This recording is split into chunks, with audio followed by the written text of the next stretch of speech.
তো আপনারা সবাই তো আজহারী সাহেবের নাম শুনলেন একটু আগে। এই মানুষটার জন্য আমার জীবনটা চেঞ্জ হয়েছে। আমি দেখেন, আমরা সবাই আগে এরকম ভাবতাম না যে হুজুর মানে আনস্মার্ট, হুজুর মানে খ্যাত, হুজুর মানে কিছু বোঝে না, হুজুর মানে টুপি থাকবে একদিকে, জুব্বা থাকবে ছেঁড়া, পেছন থেকে পাছাও দেখা যাবে।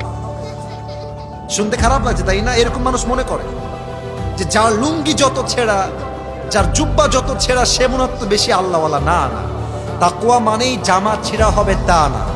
তাকওয়া মানে আপনি হবেন স্মার্ট। আপনার সম্পর্ক দুনিয়ার সঙ্গে নয়, সম্পর্ক হবে একজনের সঙ্গে। তিনি কে? আজহারী সাহেবকে দেখে আমি চিন্তা চেঞ্জ করেছি।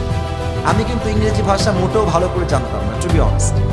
এখন আমি ইংরেজি ভাষায় অনর্গল কথা, যে কোনো জায়গায়, আমি আবারও বলছি, আমি শর্ট করছি না, যে কোনো জায়গায় আমি নিজেও ইংরেজি ক্লাস নেই, মাঝে মাঝে ক্লাস নেওয়ার সুযোগ হয়, 1 ঘন্টা 1.5 ঘন্টা ইংরেজি বক্তব্য দেওয়া লাগে। কেন বলছি জানেন? আমাদের এই দেশের সিস্টেমটা হচ্ছে, যদি কোনো আলোচক যুবকদের কাছে প্রিয় হয়ে যায়, দেখবেন সেই আলোচকটা হুজুরদের কাছে অপ্রিয় হয়ে যায়। এই যে আজহারী সাহেবের মাহফিলে 10 লাখ 20 লাখ লোক হচ্ছে, ও কসবার ভাইরা, আপনার তো আমার ভালোবাসার মানুষ, আপনারা বলেন তো এই 10 লাখ লোক কি ভাড়া করে আনা আদৌ যায়? তো যারা বলছে এই লোক ভাড়া করে নিয়ে আসা হয়েছে, তারা মূর্খ ছাড়া আর কিছু হইতে পারে না। চলে তো আপনারা যদি আল্লাহর ভয় অর্জন করতে পারেন, আপনাকে রিজিক নিয়ে ফিকির করার প্রয়োজন নাই।